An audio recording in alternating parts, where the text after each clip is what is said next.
Korin Lakech was just a gamer who woke up inside the world of the heroic legend of Arhan, a game he knew inside out.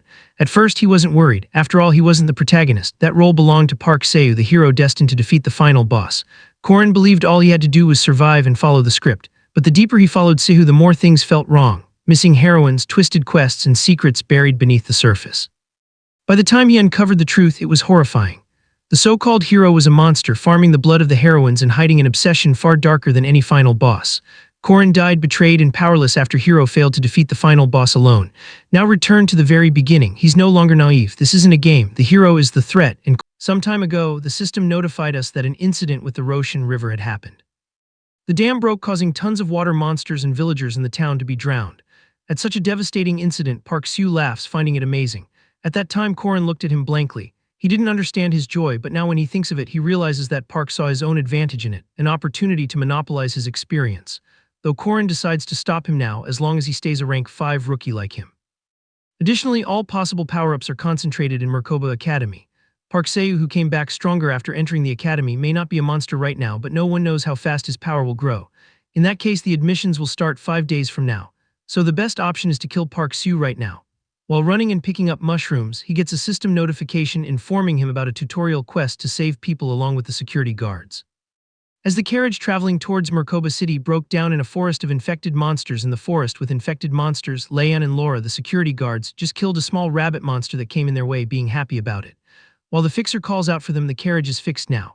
But as soon as they turn towards the carriage, a rank 2 werewolf appears in front of them, roaring loudly, filling the air with its terror.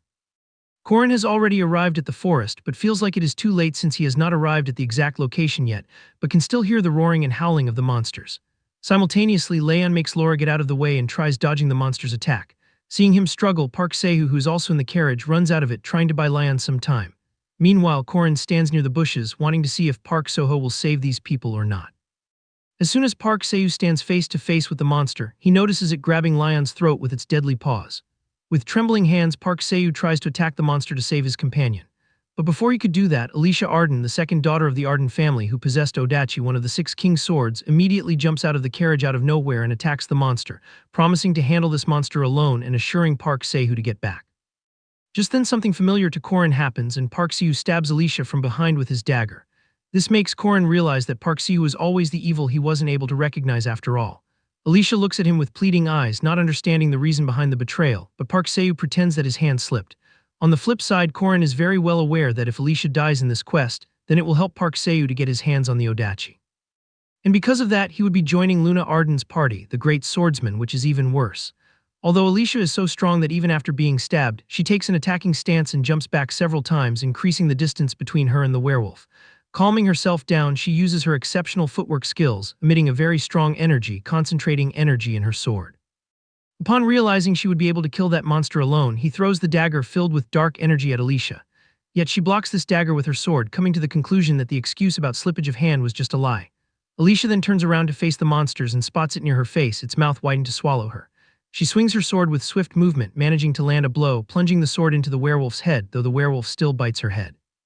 Alicia and the werewolf fall on the ground while Park Seo grabs her Odachi, planning to stab her one final time, thinking about killing the NPC will bring an expo. Before he could kill Alicia, Korin secretly threw a powder that was coated on tannic mushrooms, which are the favorite of forest monsters. So as soon as it was thrown on him, the forest monster lunged forward to attack him. Seeing the opportunity, Alicia is being dragged at the corner by Korin. He thanks God as she is breathing. However, Korin uses his dagger to remove the monster's fangs, but in the meantime, Parky sees him dragging her. Korin stands there unfazed, mocking him for having an Odachi since he killed 3 hornets in 1 minute.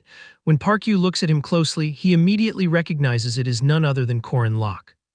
Park Seo takes a defensive position, gripping his Odachi tightly, demanding to know how he'd get there, which makes Korin realize that Park Seo might have forgotten everything. Taking it as a chance distracting Park Seo, Korin charges forward swiftly, swinging his fist at Park Seo's head and throwing the dirt he picked up from the ground at his eyes. To defend himself, Seo wields the sword in the air but obviously misses the attacks. Korin dodges these strikes but understands that Park Seo is a mediocre swordsman, moving fast enough. Pushing himself forward, Korin grabs the monster's fangs, aiming at his throat. But Park Seo manages to open his eyes, counterattacking at the last moment. Korin lunges forward, aiming the fang at Park Seo's throat, intent on ending this fight, but once again Seo evades. The frustration burns in Korin's eyes. He wants nothing more than to see that fang buried deep inside Seo. He charges, swinging his free arm as an act while bringing the fang in for another strike.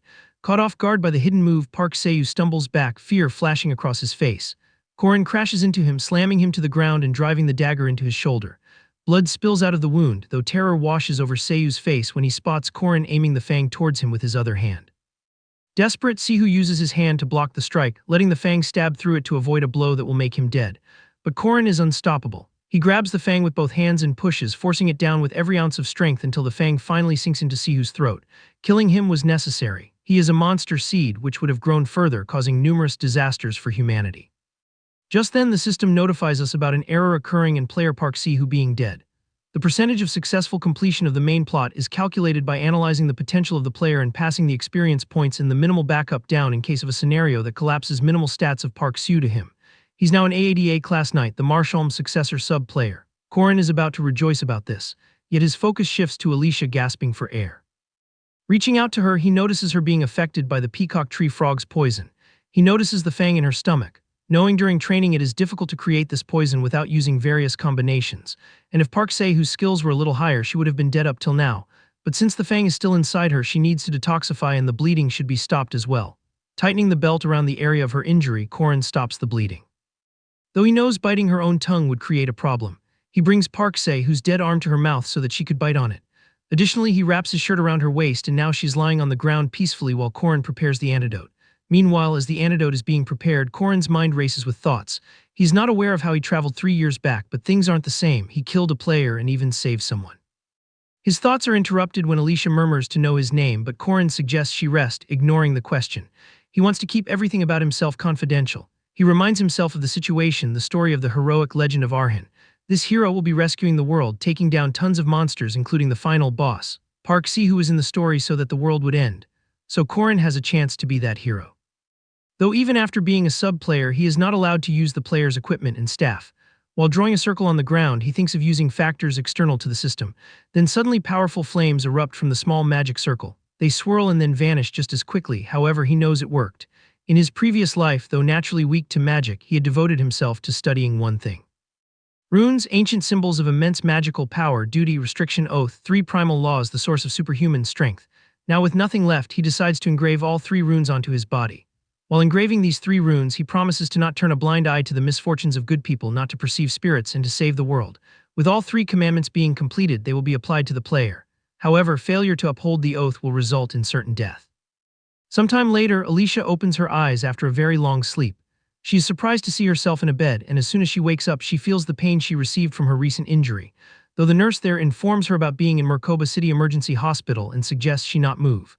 Curious, she wants to know about the person who left her here, but she ends up disappointed after getting to know that her savior already left. On a nearby table, she notices her savior's belt, which still has her blood on it. To ignore it, she demands honey bomb candy from the nurse, yet gets frustrated upon getting strict instructions to have stew for now. It has been 3 days since that incident in the forest, and today is the day for Merkaba's entry test. While searching for his ID in the wallet, Korin notices a letter in there. It is from his mother telling her son how proud she is and advising him to help the people around him. After possessing this body, Korin felt pretty strange, though he is now one of them, the ones in his family, due to the fact that they never treated him without change. Pressing forward at the train station, there are many people looking in different directions with different emotions. A girl, Marriott, the same one who was trapped by Park Seo, a first-class second-year Merkaba mage, waves and greets those new students together. After a time, when the train leaves, Marriott points at the training room and introduces herself to everyone. Marriott is someone who walks forward on a smooth road while getting everyone's blessings. However, tables turn pretty quickly. People face numerous mishaps and there are tragedies that will be happening to Marriott in the future. She is the first act's final boss. After completing their journey, students are advised to get off while taking 1 potato and sweet potato each by Marriott, and then she bids them all farewell. Students come to the Freedom Hall of Merkaba Academy. Korin immediately notices the magic circle above them. Realizing that the space expansion magic is starting soon as the space expansion magic takes place, the hall turns into darkness, making all the students freak out, though Korin stands there unfazed, already experiencing all of it. A voice can be heard in the darkness to motivate students who are backing off. It is the voice of the old Hmon. All of it is the same as before, as if they are in a training camp. Instantly, a man steps out from the darkness. Furman Doman, Knight faculty professor. He wants to see every student's capabilities, so a system window appears in front of every student. It is the overall rank of each one of them. That being said, they all have to stand in front of the number sign matching their number. As soon as Furman wishes them luck, all of them are teleported to a different location since the battle is starting soon to analyze their skills. Josephine Clara is amazed to see this year's students have a lot of hidden talent, but she decides not to judge the first or second ranked students yet and to wait until all the others have been assessed. In the second position is Alicia Arden, the same girl saved by Corin, Yulki, and Cranel Luden, and in the first position is Warren. However, it is shocking for Josephine to see Warren being enrolled. At the same time, the examiner feels disappointed seeing the fifth-ranked students being so weak. He hesitates to test the sixth-ranked ones, thinking they'll be even worse. Yet Josephine doesn't let him do it because each student deserves to learn. Not having much of a choice, the examiner announces that the test will start in 30 seconds. Monsters will appear based on the students' levels. Before all the students, weapon cases are dropped. In his previous life, Corin chose a sword. Most of the students chose the same weapon, but this time Corin uses a spear, a better weapon than the others. 30 seconds pass as soon as Corin chooses the weapon, and 3 short hounds, fifth-ranked monsters, appear in his space. Corin smirks looking at them. Meanwhile, they roar, their eyes filled with hunger. Abruptly, one of the short hounds attacks Corin, but ends up being dead in the blink of an eye. This makes the other hounds furious, and they lunge forward, but they disappear in seconds after being defeated by Corin. He can't help but smile due to the fact that he has way too much experience killing these species. It took Corin 12 seconds to kill these hounds. Killing them in such a short time hits him with nostalgia since in his past life he couldn't kill these monsters in the first round and got eliminated immediately. Though this time he's just standing there waiting for the next wave to come knowing he's going to pass this test with flying colors. But it is kind of disappointing for him as the next wave is not starting yet. Meanwhile, the examiner looking at them from the screen is hella disappointed with the players who are being defeated by such small monsters, remembering his time when he used to kill 5th-ranked monsters in a total of 1 minute and 22 seconds. However, he doesn't even plan on looking at the 6th-ranked players after seeing the condition of the 5th ones.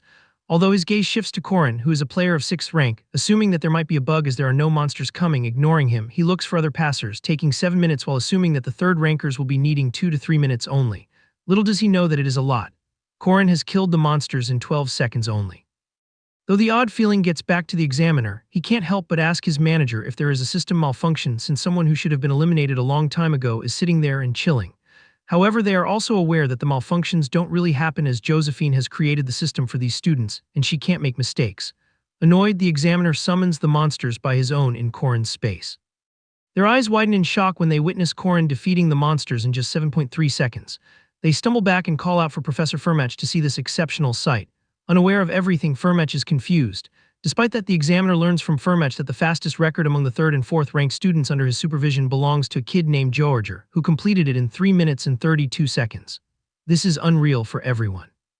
Hearing this, the examiner becomes curious and wants to see more of Corin's capabilities, assuming that he might be a son of a hunter, noticing his exceptionality at throwing the spear. In that case, he summons a 4th-ranked monster, Matt Bohr, but to his surprise, Corin kills it in 3.7 seconds. This makes him even more curious about Corin's true potential, so he sends the 3rd-ranked monster, Owl Bear, now because the test only goes up to 3rd-ranked monsters. Being a 3rd-ranked monster, Owl Bears are definitely strong, so it doesn't really go into the defend mode but attacks Corin as well. Noticing it in the attack mode, Corin quickly uses the rune magic. Flames erupt in the space, engulfing the Owl Bear in the fire, but it doesn't seem to attack much. So as long as it gets caught in the blaze, Corin quickly attacks it with a spear and defeats it easily. All the examiners are shocked. With that, they come to the conclusion that this player is definitely not a 6th-ranked player and is someone who shows quite the potential after a very long time. However, after the monster killing test, the evil spirit test begins. As soon as the evil spirits are summoned, Corin can't see or hear them because of the promise he took while engraving the runes in his body to not perceive spirits. Corin still tries waiting for a minute, but when it is confirmed that he can actually not interfere with evil spirits, he gives up eventually. Later on at the Merkaba Hall, students are talking about their ranks. That is when Corin's gaze darts towards Georger Hinch Peter. In the past life, this guy got killed by Park Seo because he was so full of himself. Still he is, but it is probably because of the age factor. With that, Lark, a 5th-ranked player who looks evidently uncomfortable. In the past life, he was bullied and couldn't ever get over his complexes. And he also had the same luck as Georger, got killed too. Meanwhile, the director, Aru Kassar, welcomes all the students, wishing them luck, hoping that the students will be learning and will find their own path in this place. Later on, when they all roam around, Georger notices Lark sitting at the corner and decides to bully him like in the past life. But this time, Corin has planned to not let him do it. So he immediately reaches out to them and cleverly talks about Georger's tattoos, which makes Georger happy that someone has a knowledge of tattoos like him. Corin only knows this because in his past life, when Georger went missing, his mother came to the academy. Out of worry, she revealed that his tattoos weren't just for show. They were something she had discovered trying to protect her son who had joined the Guardian Academy. Noticing him having the same interests, Georger quickly gets impressed and talks friendly with both Lark and Corin. At the same time, Alicia sees all this, being happy about Korin saving his fellow mate from being bullied. However, this is how Korin ends up leaving a strong impression on Lark. He remembers Lark's ability, Memorize. A small smirk forms on Korin's face. He has found it, his free skill book. In the Merkaba Academy, most of the facilities are free, even the dorms. The cafeteria is cheaper than the outside, although the most demanded and referred facility is the training room since it helps in a lot of ways, like fighting with the spirit bodies which were invisible to Korin earlier in the test. While Korin is practicing with the spirit bodies, the students are shocked to see a freshman doing it. Normally, students practice with these in their second semesters, but the funny part is he is doing it so effortlessly. Meanwhile, the second-year students can't catch wind-type spirit bodies. The students make fun of Korin when he gets a powerful blow to his face. With that, the instructor walks in demanding an explanation for Korin's practice against a spirit body. Korin calmly explains that he's training his spear skills. The sudden attention makes Korin anxious. Why was this old man approaching him so directly? Had he made a mistake during the entrance test? But the instructor, seeing Korin's determination, hands Korin 10 meal tickets as a reward and tells him to come find him if he succeeds. He'd personally offer his praise. With that, the instructor leaves seemingly in a good mood while Korin quietly returns to his practice, thanking God that everything was fine. At the same time, Marriott looks at Korin's training. The way he is training unstoppably shows his urge to get better. Therefore, after a tough training session and getting a strong strike, Korin falls on the ground, breathing heavily, gasping for air. Quickly, Marriott hands him a glass of water, assuring him that he did good, should rest now, and will be better the next time. But Korin is relentless as he is aware of the fact that in the past life he had Sihu with him. Because of that, they had potions and skill books from the combination window. But now he has to do everything on his own.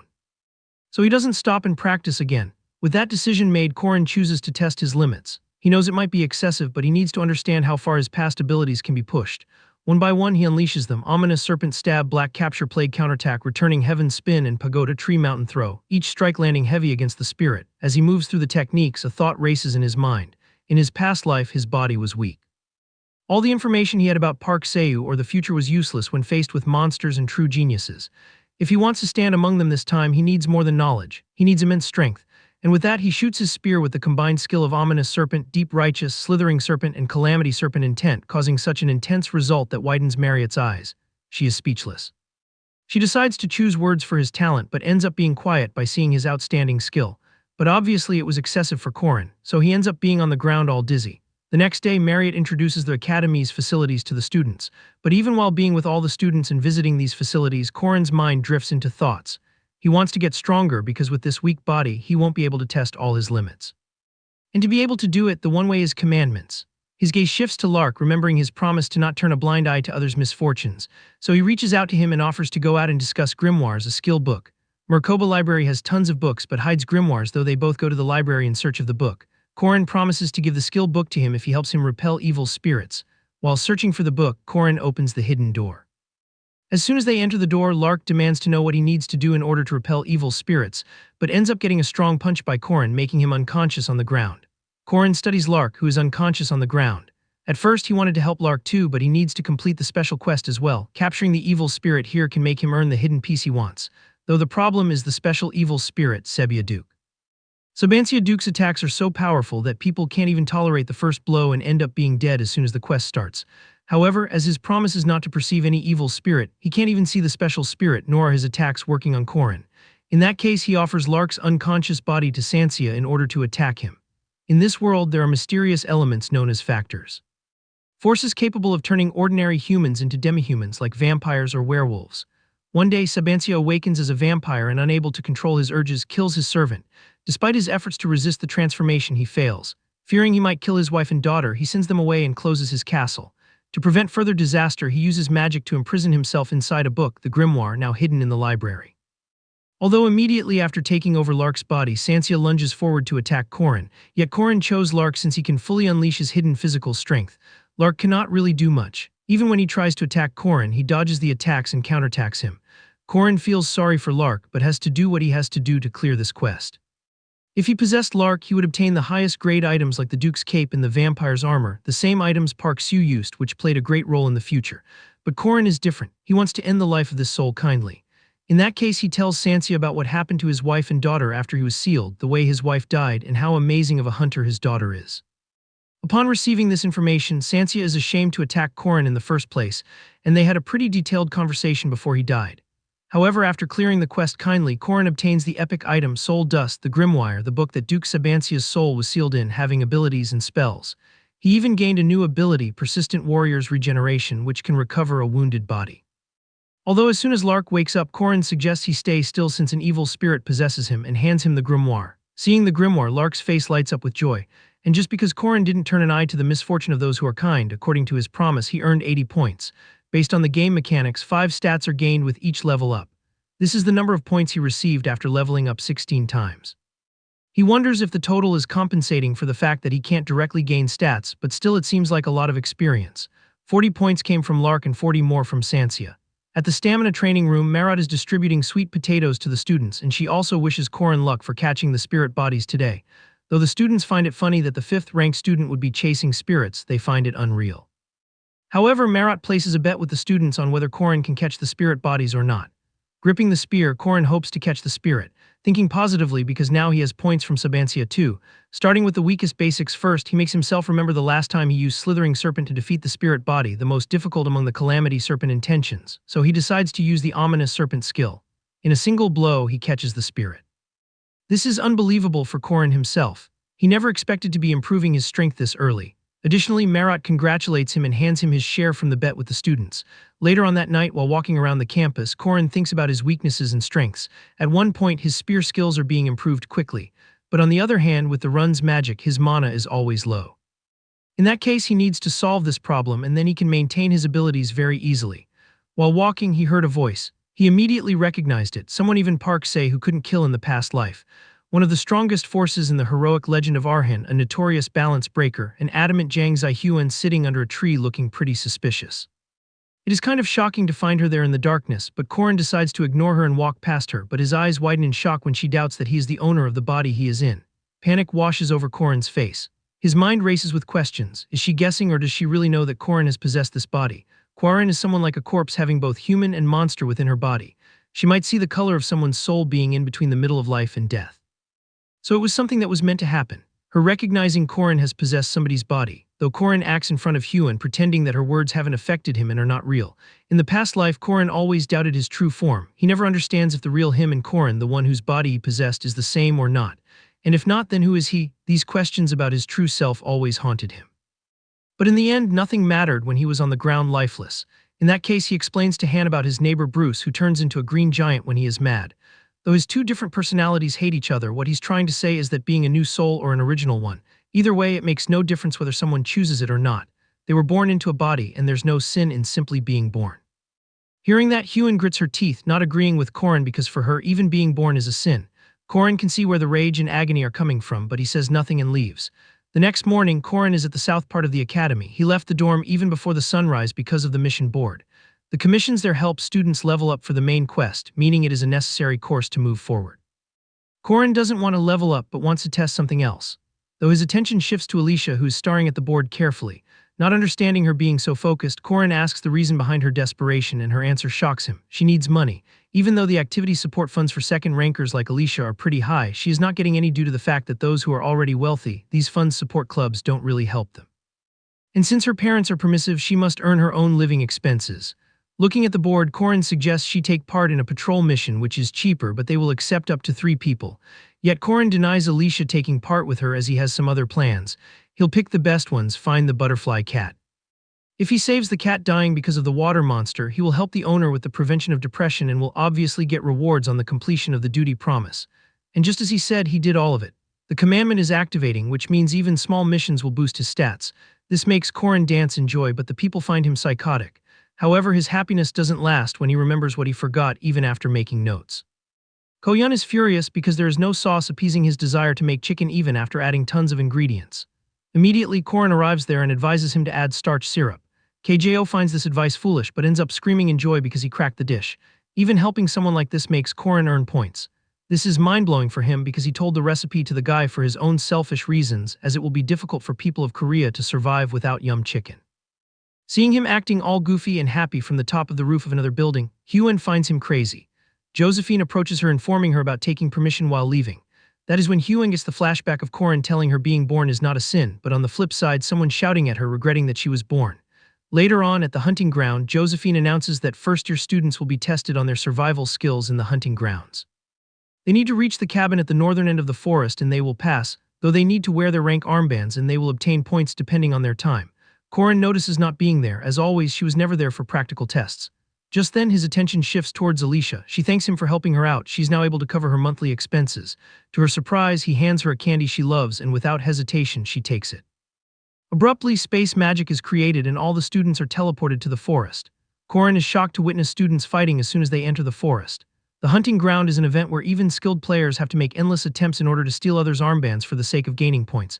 But the disadvantage is that players are scattered in the overall forest at random locations. Smartly, he decides to aim for the most dangerous players, and after Huan, it is Alicia. Little did she know Corin planted a tracking rune in the candy she ate. Corin ignores those crazy players fighting like kids and starts moving forward in the deep forest, because as long as he deals with the strong one first, the rest are like free points. Smiling, Corin keeps heading further, being aware of where Alicia is because of the tracking rune placed inside her body. Sweat coats Alicia's face. She doesn't understand why all the people are attacking her at once, finding it unfair. Still, she attacks those players and knocks them out. Just then, a guy attacks Alicia. It was a close hit, but to Alicia's surprise, he falls on the ground unconscious out of nowhere. Alicia notices Corin, who knocked the guy out for her, making her happy. But just because she got distracted, Corin smartly attacks her armband. Her eyes are filled with tears of betrayal as she thought of him as a good person. Alicia is a pure fighting type second-rank knight. She still finds it hard to properly use her Vigilant Eyes ability.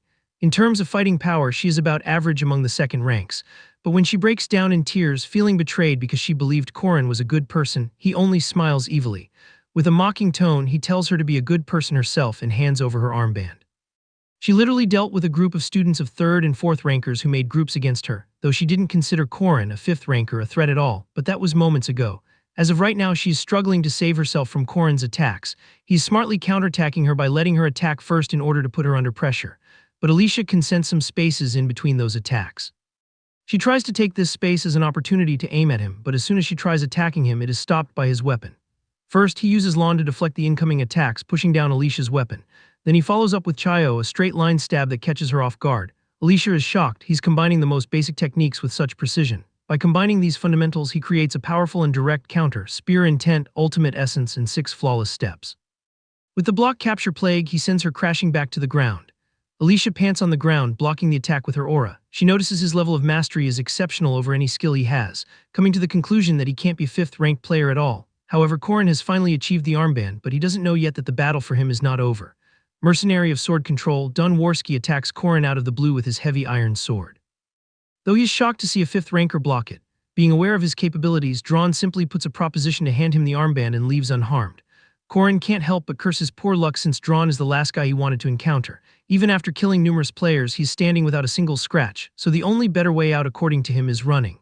Without hesitating a bit, while biting that armband, he starts running towards the cabin. Although he is surprised to see Alicia running after him while crying because she doesn't want to die, as Drone is unleashing attacks from behind. Upon arriving at the cabin, Krenel Luden stands at the exit with golems demanding the armband. Behind him is Drawn and in front of him is Krenel. Not having much of a choice, Corin takes an attacking stance, ready to fight both the guys at the same time. After some time, Corin gets inside the cabin with 3 armbands, deciding on his winning prize. A few moments ago, Corin pierced the magic sword's core before it powered up and stuck it in the ground using telekinesis. He dodged attacks with small movements, used Drone as a shield, broke the golem's crystals, and then defeated Kranel. His skill, speed, and tactics felt like a true battlefield expert. Watching him, Alicia felt like she was seeing her sister. Witnessing this, Alicia becomes more motivated to work hard. While Drone is shocked with his capabilities and Kranel can't help but cry on the ground when Corin advises him for acting smart. And if it was Corin, he would have made a friend stand guard. Kranel has no friends. Now the strongest participant there is the druid who gets protection of the forest. However, there are no participants, only mages too, Marriott Dunilith, though you couldn't get much protection from the forest since the experts like Marriott took on the role of monsters. Seeing her cry, Marriott consoles her, but something unexpected happens. She senses someone behind her. It is none other than Huan, who is not supposed to be there. Huan, being half mobster and half human, tries attacking Marriott but ends up being frustrated after getting to know that she is a monster as of now. Inside the cabin, the receptionist is impressed to see a high scorer like Corin after so long. Therefore, Corin chooses his winning prizes, including a Mat Mer knife, a leather protective coat, and Shark Bear's Bile. But as soon as he chooses Shark Bear's Bile, his mind changes and he chooses Mander's Seed instead. Still, he has 17 points left, so he uses them to buy nutritional plant supplements and earmuffs. After getting out of the cabin, Corin is shocked to see Georger and Lark obtaining second and third place as they work together. Unlike the past life where Georger was the biggest bully of Lark, Georger suggests they go to the training room that night. But seeing him all boosted up, he suggests both Lark and Georger help him find the golem core, which Cranel is searching for worriedly without uttering a word. Corin is aware that it is important for Cranel, and he even worked quite often with Cranel Luden in his past life, so they all help him find the core. At this time, Alicia is injured. Dawn is out of fighting power and Yule is half dead after being defeated by Marriott. Seeing her in this condition shocks Corin. He wonders what these professors are up to giving such a hard time to students. Corin approaches Yule and helps her to stand up, but suddenly the ground starts trembling and Yule urges Corin to run away, blaming Marriott for something. Marriott has a natural ability to analyze magic and is blessed with a large amount of mana. She's a mage who has never faced despair, frustration, or failure. She's the talented one expected to carry on Josephine's legacy. For Marriott, the hunting ground feels like a playground. Her job is to control the difficulty just enough to help her juniors grow, but right now she is facing Hen. Although she promised to her seniors that she would never use attack magic, she has broken that promise right now in order to save herself. She is using her full power. She tries stopping Jaren, but realizing the situation has gotten out of control, Josephine appears there on time, finding Marriott in a very bad condition. In that hunting ground, Corin takes first place. While the conflict between Huon and Marriott scares the out of him because he thinks she is already awakened as a boss, though there are 3 weeks left for her to be awakened. Pressing forward at the outskirts of the hunting ground, Corin meets an NPC based on an old legend from the heroic legend of Arhan. It's an Easter egg where a Taoist hermit asks if a gold or silver axe is yours, rewarding honesty. Originally, only certain weapons triggered it, but expert players began testing random rare items. However, when Corin does the same, the hermit asks Corin if the silver seed is his. Corin denies it, thinking no one would throw away such a valuable item. Because of his honesty, the hermit rewards him with all 3 seeds, including Manrak's white, silver, and golden seeds. Corin's eyes shine with joy. He can't help but fantasize about improving his mana. Simultaneously, the gold and white silver mandar seeds have special capabilities. If planting a gold mandar seed, it grows as a mandar that shines with gold light, while the silver one shines with silver light. In his last life, Park Si-Hu ate the gold one and he has the silver one, but this time all are his. Marriott becomes the first boss and awakens as a special vampire after a mission involving the Fog City's vampire John Doe. In 3 weeks, Corin doesn't know how a demon agent is inside her, but there's still time. That's mainly why he showed off his power against the 2nd-ranked knights earlier, as no one would team up with a weak 5th-ranked knight. However, Marriott has finally woken up. Still weak because of the injuries, though Isabelle, her roommate, tries to console her. To her surprise, she's quieter than usual. While Corin has aimed to save a girl from her misfortune, deciding to train Alicia first, employ Drawn, act kind with Yule, and become closer to Golem Sorcerer Cranel to create a party for the upcoming disaster. It all will be okay. Hopefully, if everything goes accordingly, and Corin is pretty confident about saving Marriott. On the flip side, something strange has unfolded abruptly. Marriott has already turned into a vampire, lunging forward to attack Isabelle to suck her blood, declaring that she is pretty thirsty. Professor Josephine has banned Warren to leave her room or to have any visitors. Huon was allowed to have private lessons from Josephine if Hin wanted to learn, so can self-reflect on herself. Huron is getting bored in her room and even considers jumping out the window to be free. All of a sudden, Corin looks through the window hanging upside down and reintroduces his name to Huon. Corin has brought a cake for Huon as he did not want to come empty-handed. Corin asks Huon to open the window for him to enter, but Huon reminds Corin that coming inside is against the school's rules. Corin laughingly claims that he's on a tree and not inside. And more importantly, Madame Josephine isn't there, so Corin won't get into any trouble. Corin had come to check up on Huon after the incident at the hunting ground, but notices that Huon does not have a single scar or signs of any injuries. Corin understands Josephine's concern to lock Huon up for 4 days for being a special case demihuman. And after what happened at the hunting ground, Warren reveals that Josephine hasn't come by for more than 4 days, which shocks Corin. The tree branch on which Corin was hanging onto snapped, making Corin fall down. Cory promises to bring Huon some food later and leaves. Corin finds it strange why Madame Josephine left Huon alone, as Warren is the most person at Merkaba Academy. Corin wonders if something abnormal might be happening as Josephine has left for 4 days, and Magic Faculty Professor Dana and Knight Professor Fermatch Damon are seen going towards the outskirts searching for a certain female. Third Security Officer Cone stops Corin, believing Corin wants to visit Marriott, and reminds Corin that his visiting request has been rejected. Corin brings Cone food and drinks, stating that Madame Josephine sent it for Cone. Cone is glad that Madame Josephine takes good care of people below her. This was all part of Corin's plan to go into the room, as Corin's request to visit Marriott was rejected, and Isabelle, who was protecting Marriott, had also gone missing, and there was a guard assigned to the doorstep, increasing Corin's suspicions. Cronin's stomach gets upset after eating the food, and Corin leads Cone to the washroom. Cone asks Corin to guard the door till Cronin gets back and warns Corin not to go inside. Korin accepts with a smile on his face and enters the room as soon as Kron leaves. Korin is in utter shock to see Isabelle on the bed instead of Marriott, while Marriott is nowhere to be seen. Korin notices a vampire bite mark on Isabelle's neck. Korin realizes that Marriott has awakened her vampire powers, but is in disbelief that Marriott was supposed to awaken her powers a month later, as Korin knew it from his past life. Korin now realizes that this was what the professors wanted to hide and have gone in search of Marriott. Korin recalls the steps to defeat Marriott from his past life. First, they have to deal with the monster wave. In the second phase, Korin and his team would hold Marriott back with magic circles. The third phase would be to face the monster Marriott, and last phase would require a combination of first-year names. Korin knows it would be easier to move forward till phase 3, but soon remembers that Korin's teammates Alicia is injured, drawn weapon got destroyed, and Ludin's golem was destroyed. All of these incidents were Korin's fault, and the first-year names are wiped out because of Korin. Korin gets worried for not having a team. In Korin's past life, Marriott attacks her roommate. Korin and his team were led by Park, waiting below the dorm to deal with the matter quickly, although Park Shu had purposely let Marriott go. However, now things have become a mess, all thanks to Korin. Alicia's bones have been broken into 8 pieces. Kranil is useless without the golem core. Korin thought Huan would be helpful, but finds it to be more of a risk for Huan to join. Korin recruits Drawn Warski with the soul dust as collateral payment. Secondly, Korin recruits Druid Yule, promising to teach her the Ogham alphabet. Georgia and Lark join the team to gain honor and fame. Korin has assembled the minimum conditions for the team to at least pass the first phase. Korin remembers Park Shu's words of Marriott digging a tunnel and hiding in the forest, and the only forest in Merkaba Academy is the hunting ground. Drawn wonders how they will find Marriott. On Korin's request, Yule asks the spirits to find the location of Marriott's hiding. Everyone can see the spirits except for Korin. All of a sudden, the team points to a monster coming at Korin's back. Korin slashes it in half. The team starts facing the sea of monsters coming at them. Georgia and Lark ask Korin if this is Marriott's doing. Korin denies it because it is something else. Korin sets everyone in place for their attack formations. Drawn is admired by Korin's skills and believes that Korin's 5th rank status is unjust because Korin is showing true signs of a good strategist and leader. Calling Korin a commander, Georgia asks again if Marriott is controlling them. Korin responds that Marriott is not a puppeteer, but that monsters attack based on their habits. The monsters are basically running away from another threat which they could not respond to. The major threat is revealed to be Marriott herself. Korin assembles the team and orders them to take place while Korin takes the front preparing for the next phase. Korin and his have defeated the monsters and are getting ready for phase 2. Marriott's entry. Ul notices Marriott crying. Draw knows that Marriott's crying doesn't change anything and they have to subjugate the demon. Marriott blocks a heavy iron sword attack with her orb shield. Lark states that the orb is a familiar born from a vampire's blood and is surprised to see a newly awakened vampire use an orb shield with such ease. Korin assures Lark that they do not need to be afraid that the vampire has just been born and won't be able to receive Marriott's blood or mana properly. While the vampire won't be supplied blood from Marriott, all it can do is block the squad's attack. Drawn reminds Korin that Marriott is a mage, and for a mage the defense is always a weakness which the vampire has covered, so it is something to be concerned about. Yet Korin still doesn't find it to be a problem for them. Marriott is completely possessed and has lost control of the vampire powers and begins a wide-range attack.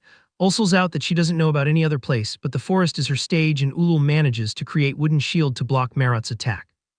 Georgia thinks that the shield might break from the attack. Yule has used half of her mana, and her mana heart begins to throb as an after effect of the hunting ground. Yule is just about to reach her limit, but keeps on going because of the promise Korin had made her. Korin assures Yule to keep going for a bit longer as Korin intends to turn the tables in just 5 more moves. Korin knows from the game and from his past life that Marriott won't be at her full power until the 4th phase. Korin makes Lark leave before Yule as Korin knows Lark can use his beginner magic only 2 more times. Lark is surprised to know Korin's calculative accuracy. Korin alerts the rest of his squad to be ready when Marriott starts using her alchemy magic freeze. The wooden shield collapses. Yule notices the earth, the gods, and the bugs responding to her. It is revealed that Korin had engraved an ancient text for an ancient method to activate an ace up his sleeve and required Yule to activate it.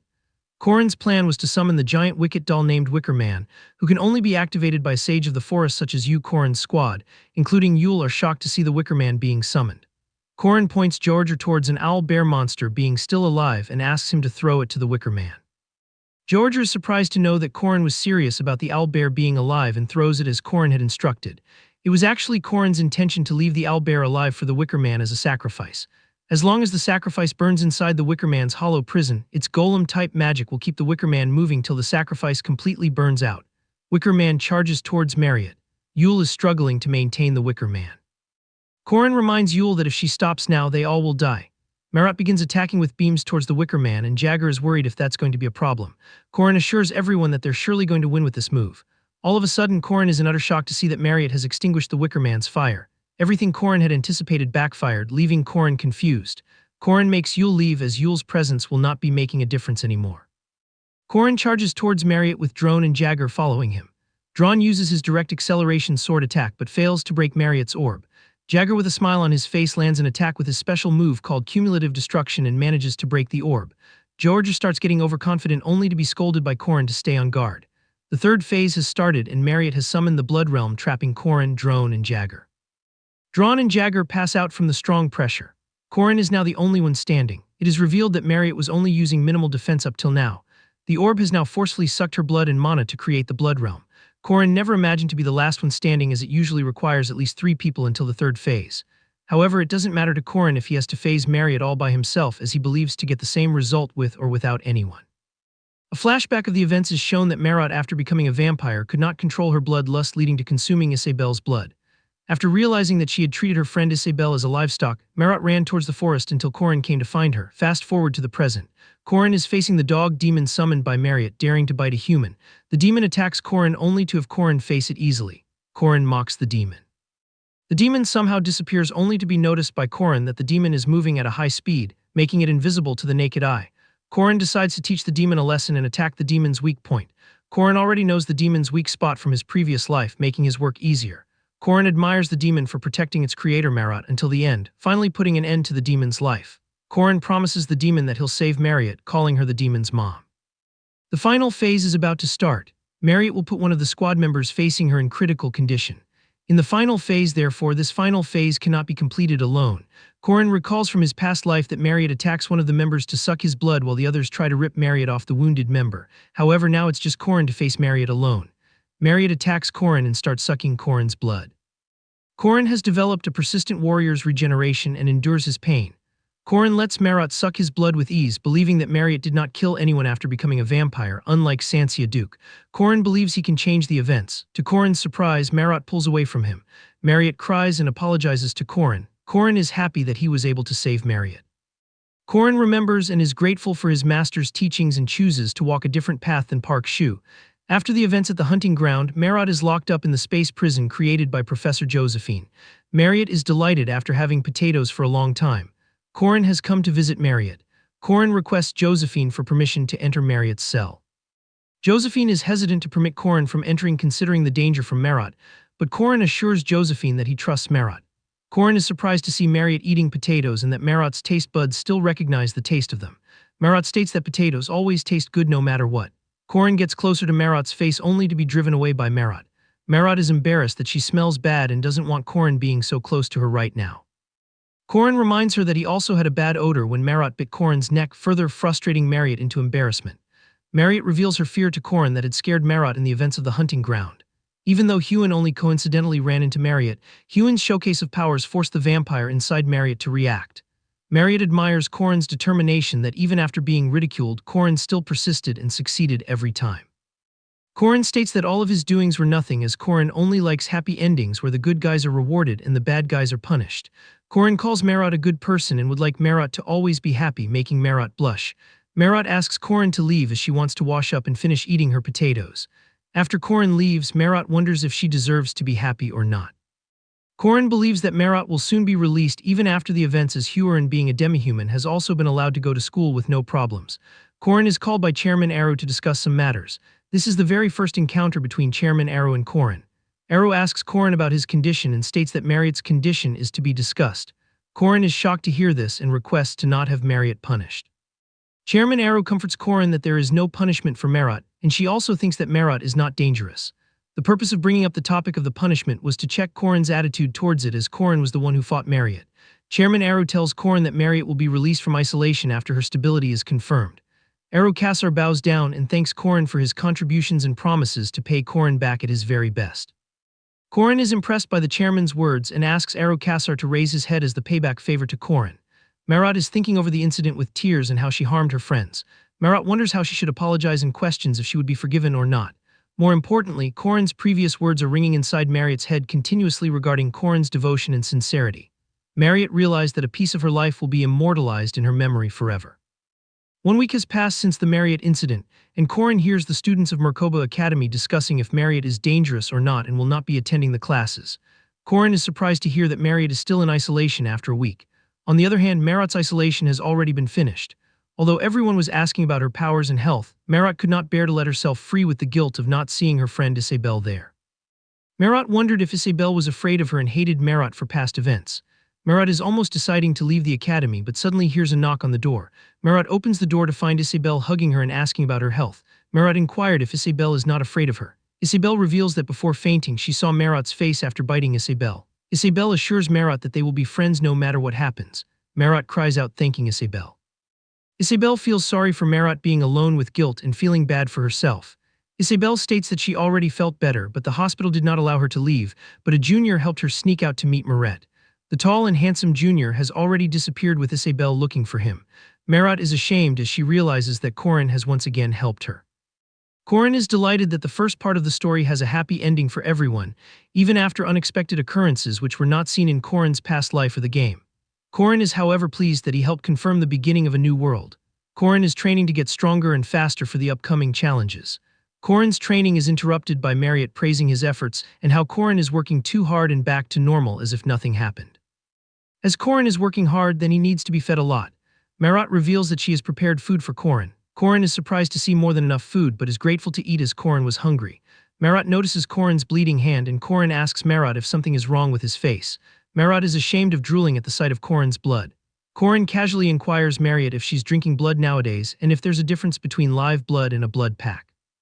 Marriott accidentally explains Korin's blood to be yummy, but corrects herself to explain with an example of frozen meat and fresh cut meat for the blood pack and live blood.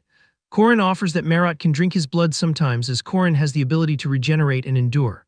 Marriott, being ashamed, changes the topic as she doesn't want to be a bother for Korin, and Korin should avoid saying stuff like that. Marriott offers Korin a bottle of her blood, stating that a vampire's blood acts as a healing elixir. Korin drinks Marriott's blood without any embarrassment in front of Marriott. Marriott asks if Korin liked the taste of blood. Although the taste was bitter, Korin still feels stronger than he was in his past life. Korin believes that he now can start the scenario with the girl he was training for. Alicia Arden is a direct descendant of the Arden renowned family of swordsmanship and a second-ranked knight. Alicia's life has changed a lot from before. After feeling the gap between herself and Korin, a fifth-ranked knight Alicia met during the hunting ground practice. Alicia has put in the effort to develop herself more. However, Alicia is fundamentally lazy with no aspiring heart for swordsmanship. Despite being a near-genius swordsman, Alicia was a terrible student at the academy with failing marks. Alicia was relieved to have a break from her family and all the hardships and daily training imposed on her. Instead, Alicia took the time to shop and enjoy her life. Korin catches Alicia in the shop inquiring about Alicia's absence from the training room. Alicia makes an excuse of having assignments and missions. Korin offers Alicia a way to make more money by joining Korin's party. Alicia is pissed at why Korin is always looking for her.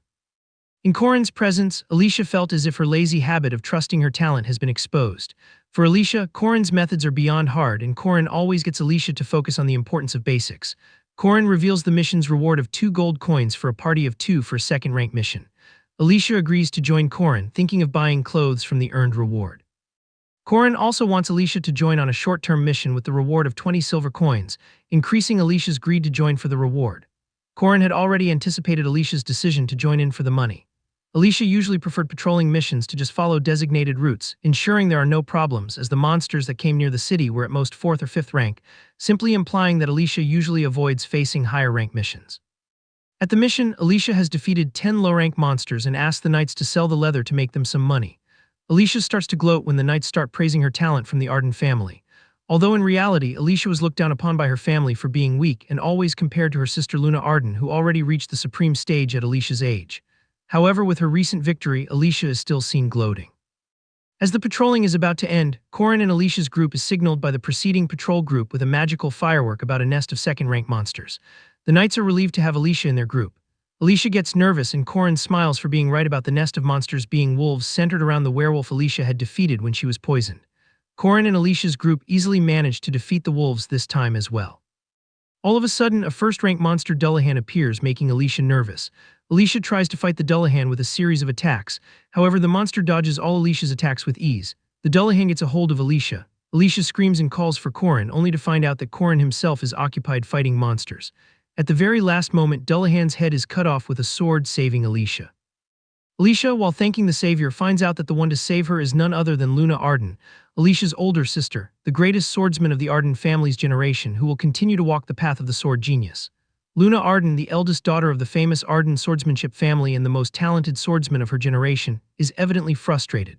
She questions Alicia's actions during the attack she faced earlier. Luna is upset that Alicia didn't retreat when she saw the Dullahan failed to properly analyze the enemy and acted without thinking much. She's more frustrated by the way Alicia used her sword as if she was trying to copy someone.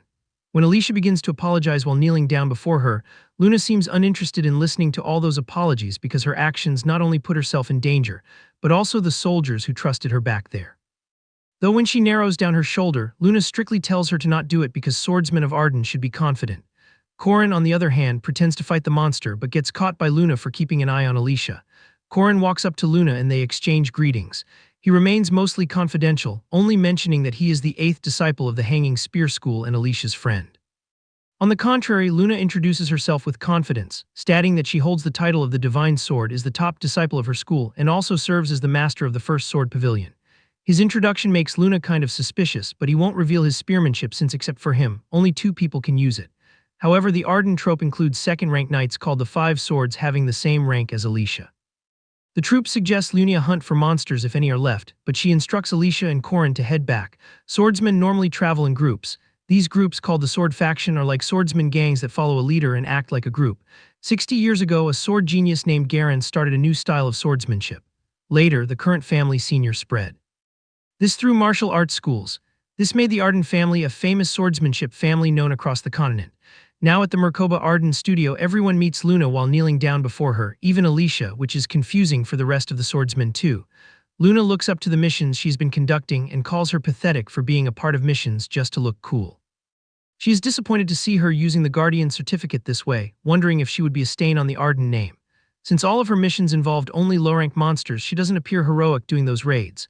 Alicia doesn't say much though. After she leaves, the Arden troop informs Luna about Corin being a 5th ranker. Yet she knows there is something more about him and these Merkaba tests aren't that reliable. Maybe she noticed how Corin's attention was on Alicia all the time. Still, the monster didn't get half of his attention. It wasn't something simple or anything that comes with practice. It was something that a seasoned player can do only.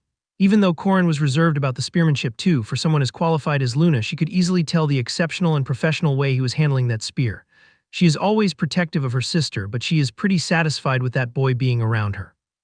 Later on, Marriott brought food for Corin, just like always, promising to make some stuff he likes a lot. She grabs his hand, trying to say something, but ends up being awkward. When Isabelle sees them together, Marriott runs away with her. In his past life, Corin had flings but never got into a proper relationship because of the interference of Park Seo. Though in this life, his platonic relationships are pretty different. Sometimes UL brings rare and precious mushrooms from the forest, and then they begin lessons on the Agbom alphabet in the library. Drawn and Corin hang out at times too. It is more like he is his coworker instead of a friend. However, most of the time Corin is with Georgia and Lark, pressing forward while roaming around with Georgia and Lark. Corin freaks out when they scream, thinking a monster appeared, but it is Huen. She is no less than a monster. Despite that, she demands food as he offered her a proposition of food a month ago. It is kind of funny for Corin that she is here for food after a month, but he ends up hanging out with her. Meanwhile, Georgia and Lark run away from them, scared of Hen. Taking her out for food, she tries eating raw fish, thinking it doesn't matter whether food is raw or cooked as long as it's chewed and goes inside. But when she eats the cooked, she can't help but eat more. The weapon production is completing. The second part is starting soon, midterms. All the students are going crazy, though Corin is chilling. But when it comes to writing on the paper, he is blank, realizing he never studied in the past life. The faculty exam is a way to redeem marks that were ruined in the written exam. This exam includes the annihilation of knights from outside. 15 students per team will have to defeat the instructor. But as soon as Corin's team sees the instructor, their eyes widen in shock. Corin stands there unfazed since he hasn't seen the instructor yet, but his jaw drops and he trembles. His instructor is none other than Luna. For the practical test, the guests invited are the elites of the famous swordsmanship family, the Ardens, and the 5 swords of the first sword pavilion. These 5 ones from the troop deal with the second rankers. All the girls use the Arden-style sword formation, which includes the 5-sword combo technique, causing an intense explosion. Drawn stands there quietly analyzing the chances of winning, which aren't high. The 5 swords of the pavilion smartly blurred the vision of the students in order to attack them calmly, as the number of students is large. Drawn decides to attack them rather than being in a defensive mode, charging his huge iron sword at Melia the Phantom Sword. Meanwhile, Alicia is handling Jenny high-speed sword, dodging her powerful attacks.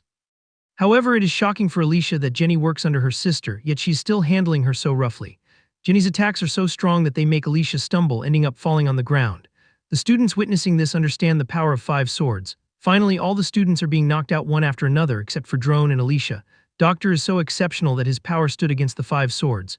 Meanwhile, Alicia is still fighting Jenny.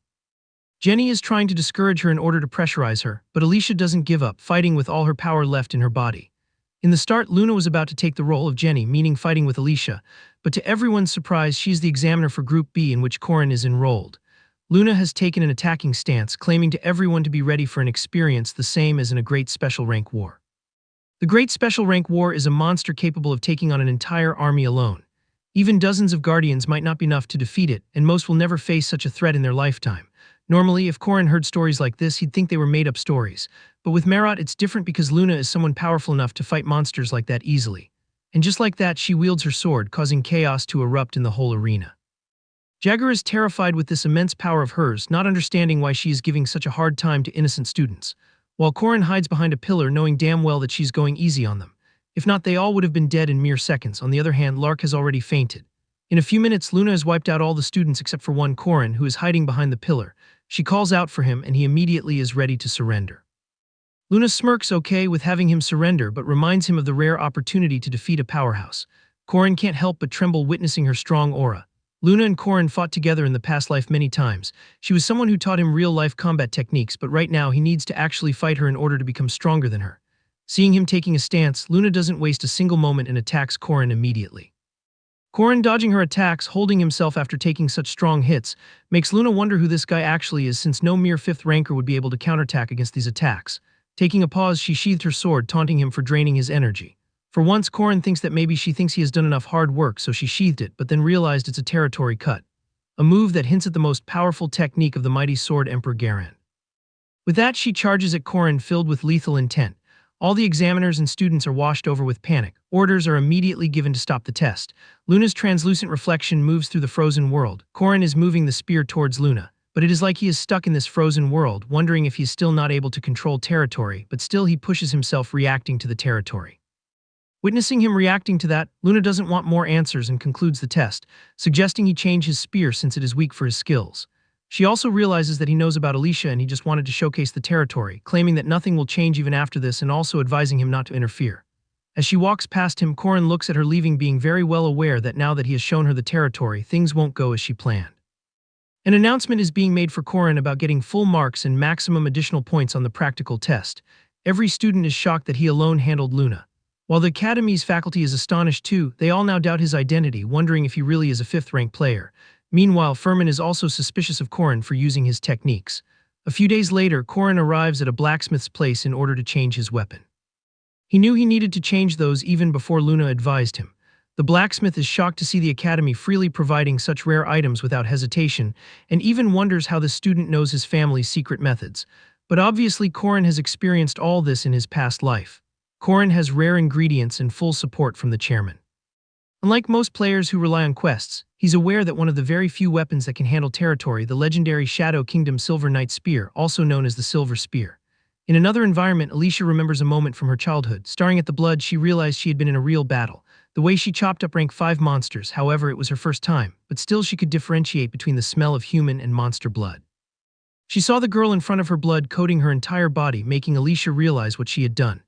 Looking at the blood-stained blade, she saw her own face. Realizing that this suffocating fragrance was the agony of a dying life, ignoring these negative memories, she sighed, going ahead on a train for a mission, capturing Werewolf, which would bring her 70 coins. Remembering the other available urgent mission of searching for Fog City's murderous vampire, she freaks out, not liking dangerous missions at all. However, she chose the mission involving werewolves for an important reason. Seeing Corin's bloody belt without realizing it belongs to him or that he is her savior, she becomes eager to find the one who saved her earlier. Suddenly, the voice of one of the mission members rings from behind. On turning around, Alicia spots Corin in the train. As Corin passes by the rest of the mission participants, Corin notices the reaction of the Guardian. Because of the quota system, the Guardian Association has to ignore students being involved, but they most likely didn't expect a 5th ranker like Corin to be there. But after seeing Alicia, he is a little relaxed, putting an arm around Alicia's shoulder, walking with her at the edge of the train and questioning her about her eyes. Alicia realizes that he is referring to her sister, so he warns her to hurry because Luna won't let her wield a sword again. After a while, they reach their destination, finding themselves in a deep, dark forest. There are several werewolves in the nest and about 20 short hounds captured, but the tables turn strangely. Out of the blue, monsters and ghosts combined start appearing while surrounding the air with a strange fog. The arrogant participant tries to find Corin, but he has disappeared somewhere. Though they are relaxed that Alicia is giving them backup, Alicia can sense this being artificial because places with less population don't attract evil spirits. Ignoring these suspicions, Alicia cuts off the limbs and heads of several monsters and spirits. Abruptly, heavy footsteps and the clang of armor head towards Alicia. She immediately turns around, assuming that these are not ghosts, but real knights threatening to kill them if they don't back off. But when they don't, she kills one of the knights. Guilt washes over her face, never wanting to kill people. Remembering the moment from her childhood, she trembles in fear, breaking out in a cold sweat. She even freezes when another knight begins to attack her. Yet a sharp blade pierced through his head, collapsing on the ground. It is Corin who saved her once again, revealing that they are not real people, but corpses raised using black magic. In the second part's opening, Fog City Murderous Vampire Subjugation, players usually are chased by the serial killer Marriott missed earlier, but if they choose the werewolf capture mission, they face and fight John Doe, and this is how the serial killer appears. But Corin advises Alicia to run away while with his combined skills, he defeats the spirit, realizing it is not the boss of the opening act as the real one can't be defeated easily. Just then, a terrifying voice fills the surroundings. It is the real serial killer. Seeing the fog around, all the players start running away, but the spirit grabs Charlie's leg, which makes Alicia take the initiative to help him, but instead she gets trapped by the fog. Corin immediately tells the participant to leave. Remembering in the past life he got trapped in fog and didn't last, but in this life he has regeneration skills, so the danger is on Alicia right now. Alicia tries to cut off the vines of fog she is trapped in, but she freezes. Negative thoughts hover in her mind, but that is when she hears Corin's voice, the same voice she recognizes in all the chaos, the voice of her savior. Corin has already reached near Alicia, but several red hands continue to hold her off the ground. Corin tries to motivate her while putting a comforting hand on her shoulder. As soon as she looks at Corin, she starts crying, claiming that she wouldn't budge, begging him to save her. Putting a hooded cape on her, he tries calming her down and puts the odachi in her hand, advising random slashes won't help, so she needs to aim and cut the vines hard. Meanwhile, the undead approach them from all directions. Yet, Corin promises to save her from the undead. But she needs to cut these on her own, claiming that she is the strongest swordsman he has ever come across. Spotting him running for her, she sees his determination even after having a lower rank than her. So without having much of a choice, she swings her sword using her grandfather's techniques. She must be awakened to cut these. In that case, she uses the Eyes of the Boundary skill, an ability that makes it easy to see other territories. Everything goes quiet, she sinks into the empty space. Taking one step, she steps into the frozen world using the first Arden sword-style territory division. Swinging her sword, she delivers a precise blow, cutting off the entire undead's upper body. This impact affected everything in the area. Half the forest was cut down and the fog immediately disappeared as she even defeated the murderous vampire from Fog City, John Doe. The mission members are overjoyed, but Corin is shocked, realizing that is the Sword Emperor's legendary domain severance. Alicia happily tells Corin about her finally doing it, which means she will be the next Arden head. But Corin is not happy. This wasn't meant to happen this early. While everyone is celebrating the victory, Corin is cursing his luck. The latest news to appear in the newspapers is about John Doe being defeated by Alicia Arden. The five swords tear the newspaper while Luna quietly drinks her tea. The famous Arden swordsmanship family operates within the sword faction led by Garand Arden. He always awaited an heir worthy of his exceptional technique, domain severance, a skill unknown to most martial artists. Luna, seen as the genius of her generation, trained through blood and sweat, her calloused palms proof of her hard work, yet she still couldn't meet Garand's expectations. Surprisingly, her younger sister, an illegitimate child brought from outside the family, picked up a sword and dueled Luna in a friendly match. Until then, Luna never considered her a rival. But when the friendly combat turned into something strange, the memories Alicia had from her childhood about harming a girl, blood coating her body, were none other than her sister Luna, who she knocked out in the first fight. It wasn't about her speed. It was something unfamiliar, domain burnt. That was the day Garand appointed little Alicia as the candidate of the heir too. Luna remembers stroking little Alicia's head, who is looking happily into her eyes, informing her big sister about holding the sword for the first time, probably lingering somewhere far away. She sips up her tea, noticing five swords looking worried for her, but she wanted Alicia to step into the territory, ordering five swords to prepare everything for the sword challenge. In her dorm room, Alicia is resting while Corin is looking after her. Out of curiosity, he asks about domain, even though it's beyond her current capabilities, but Alicia reveals that he believed in her, so she did it. They both are interrupted when Marriott barges in, but seeing both of them a little close, Marriott's jealousy is evident on her face.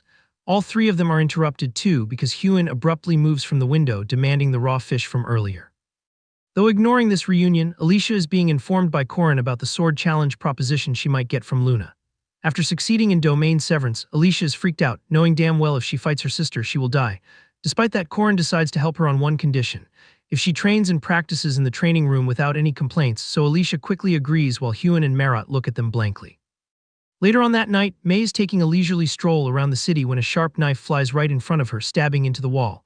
May immediately turns in the direction from where the knife was released, finding out Hyun is over there. May is not understanding this behavior of hers but claims that he would buy her sushi if May is caught. Meanwhile, on another street, Lena is struggling since Korin is already fighting with her. Sparks flow in all directions with the collision of their weapons, and clangs of steel can be heard everywhere, but it is nighttime, so nobody's around. With an evil grin, he claims to have requested permission to train with the outstanding Wave Swordmaster Lena. The 5 masters of Alicia Dojo, Gwandal Master Korin Lokech, Knife Master Hyun, Flying Swordmaster Drawn Warsky, Gandalf Style Master Marriott Dunilif, and the new headmaster Alicia Arden are fighting off the 5 swordwomen to raise their fame and build up their dojo. That being said, the next morning in the newspaper, the latest news is going across the city about the new Arden-style dojo's first steps, defeating the 5 swords. According to the rules to choose the pavilion master, the handling family's important decision, the sword challenge, is being held, which is why Korin announced changing this order into a dojo challenge, winning against the 5 swords using different martial arts dojo challenge formats in order to face Luna in a one-on-one battle. Soon both the teams gathered in the same hall. However, the registration fee, purchase of the event, and all those main things are handled by Marriott. Upon the arrival of Lunia, tension grows thicker in the air when she taunts Alicia for being there instead of running away, guessing it was Korin's idea. Hesitantly on Korin's signal, she proposes a friendly duel as the new master of the Arden Dojo. So Luna agrees but warns her to be prepared because she won't go easy on her. Marriott stands by the wall, staring at both the sisters, aware that Luna is so strong that even after being a vampire, she doesn't think of having victory against her. Before the sparring session started, Luna threw a small pouch at Korin, the reconstruction fee. Just then she immediately rushes forward, striking Alicia, who manages to block it. The force from the sword strikes Alicia, blowing her to the side of the building, instantly destroying it. There is a crash and the entire upper part of the building is blown away. Alicia looks into her sister's eyes, remembering how she always admired her sister. When she started taking interest in swords, Luna was the one she looked up to. Even at the age of 15, people admired her for being strong, including Alicia. But as soon as she picked up her sword for the first time and cut a human, her sister, everything gradually changed. Remembering all this, she continues the battle. Luna points the tip of the sword at her and she concentrates, thinking Alicia would first take a step back and then to the side. She did that. Luna's sword was thrown backwards. This shocks Luna because she wasn't expecting reverse defense from her little sister. But without wasting a second, Luna attacks again, lunging forward, making Alicia parry the blow, bouncing back, skidding on the ground. When Luna mocks her for her slippery footwork, Alicia decides to maintain her speed, get out of sight, and strike at the shortest possible distance. Taking a sharp leap forward using the 3rd form of lightning, she is about to attack. Yet Luna senses her and instantly uses the Machiwaza technique. Thus, Alicia manages to throw her head back in time. At this point, Alicia just wants to get over this fight, so she wraps both her arms around Luna, forcing her body on Luna, but both fall on the ground after Luna pushes her.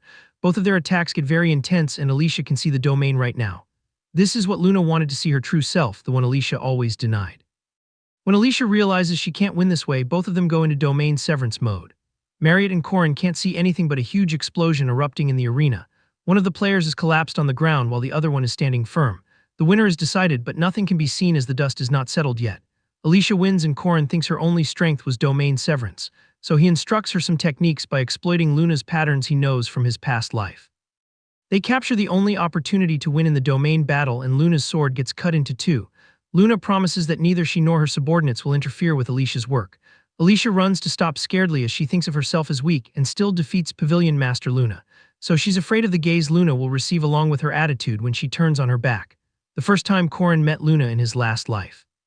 The whole time Luna looked for Alicia's murderer but failed since the true culprit was Park Sehu. Luna continued searching even until Alicia's 3rd death anniversary. At that time, Luna prays every year on Alicia's death anniversary. Though Korin used to think that she hated her, she agrees and adds that there's no one who can resolve Alicia's bitterness except her. Korin realizes that Luna hasn't forgotten or given up on Alicia. And even if Alicia wins like today, Luna would support her while smiling. Alicia is scared of fighting but still a part of her fights with a smile. That's why she's always avoided fighting and feared facing Luna, so she pretends to be less serious and seeks only simple tasks, and as she's won, she's going to officially become an heir of Arden and Luna and her followers are going to be wary of her. But she thinks that if she runs away, her tie with Luna will to be severed. Korin disagrees, saying relationships can't be cut just like that because whatever happens, they're still going to be sisters.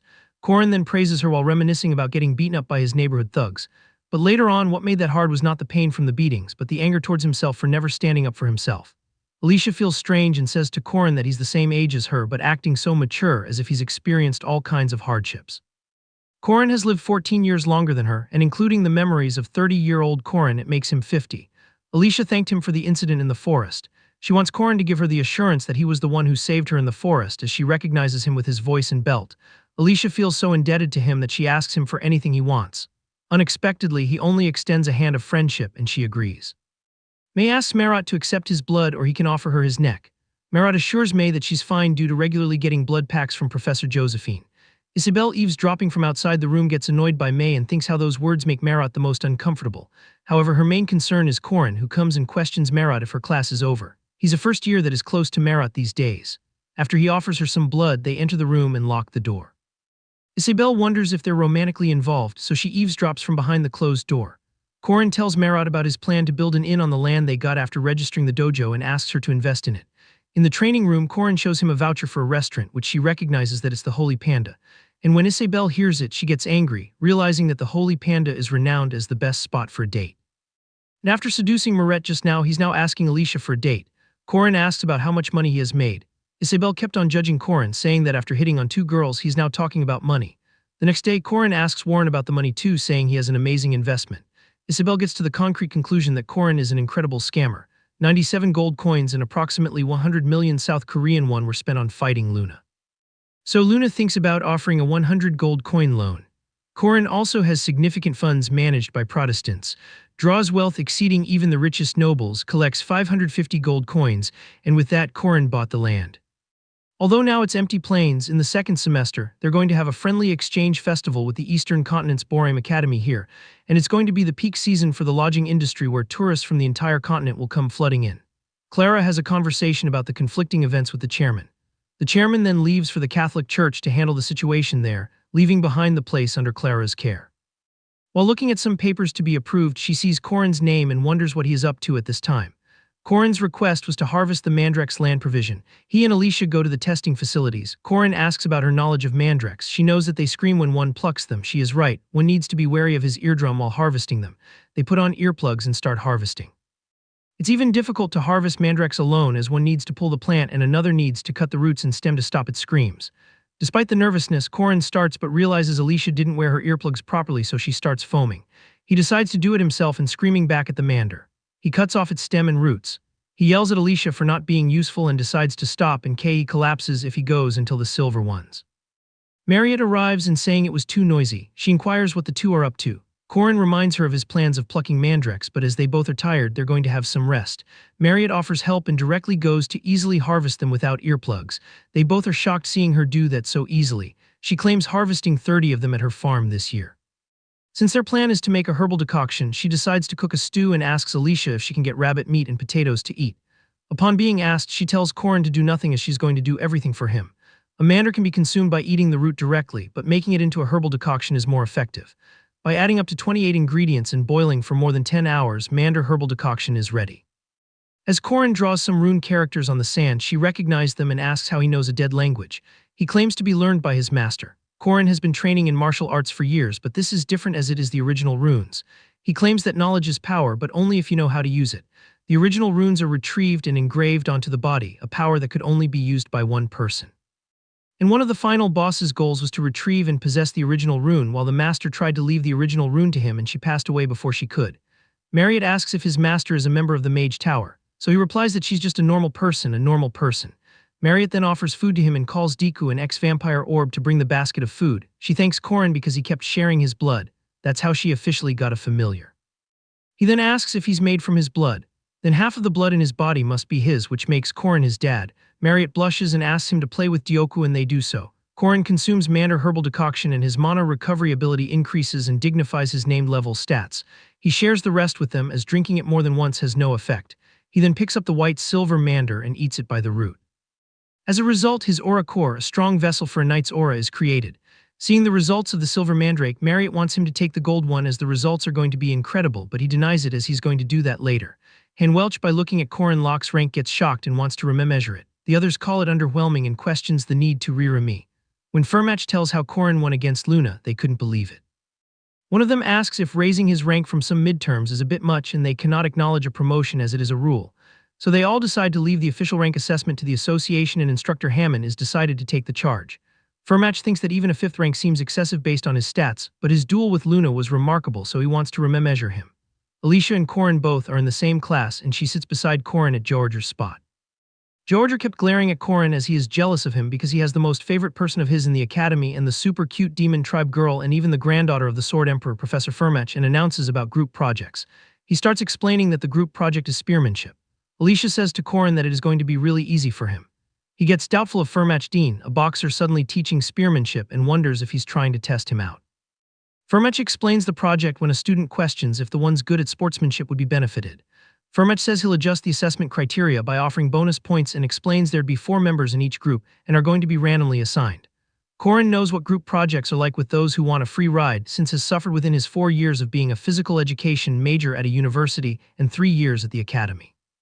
But now he has Georger, who is a 3rd ranker knight and has physical abilities in the upper rank and has good judgment skills. Alicia, who is a swordsmanship prodigy and incredibly strong, and Huan, who is pretty hardworking. He realizes that all his members are strong enough so his painful past won't repeat. Corin made a reservation in the training room for 3 hours and he's going to teach them about the theories and attributes. But unfortunately, because of Hen's extreme strength, the walls get broken down by a punch and they are kicked out of the room. It is the first reflection session on the group assignment and every group member is asked to share their thoughts openly. Alicia felt sorry for her attitude the day before, but they praised her skills. Georger is struggling to grasp how to execute the unique spin, but he can't seem to find the right path. Juan came with glasses of juices, and as she is doing volunteer work, her weekend services are mandatory. Corin questions Warren if she knows the source of yesterday's failure. She replies by saying that they are all too weak, as if they practice that stuff. The weak are going to be weak and the strong are going to be strong. Corin feels that she is right, but he thinks that it's a sentiment only truly strong people can express. He makes a bet that if he kneels Huan down within 1 minute, she has to pay for their dinner, but she agrees but doesn't want a reward. They started with Georger's sign and Huan seems pretty good at this, so he used the Tiger Sweeping Wind, which is the 2nd step, but Huan manages to destroy that all too. Then he used the 8 trigram steps, but she didn't even bow a little. Huan gets angry and wants Corin to dodge her attack if he doesn't want to die. And if he doesn't do so, he is surely going to be hospitalized for at least 2 months, but he tried to block that. And even though he did it with full power, some of his muscles ruptured, but somehow he made her kneel down. Horan gets angry and wants to do that again, but Corin denies it as he already won. A few days later, he took a bit but managed to successfully apprehend his group members' revolt. So now he can teach them spearmanship and prepare them for presentation. Huan sends him a letter saying that she is sick and won't be able to join. He calls her at dinner and gives her some food and claims that if she eats, she's not going to be sick anymore. She accepts that she's not sick. Corin tells her that it took him 3 years to get good enough at martial arts to make her kneel down. Somehow they both made it and she started eating. Warren hands over the notebook to him, which includes the position of spearmanship principles, the one he asked her to do. The group presentation day starts. The group that came, whose leader is Police, seems quite well prepared. The professor activates his powers on him and holds his hand, and if he lasts for at least 10 seconds, he's going to give them full marks.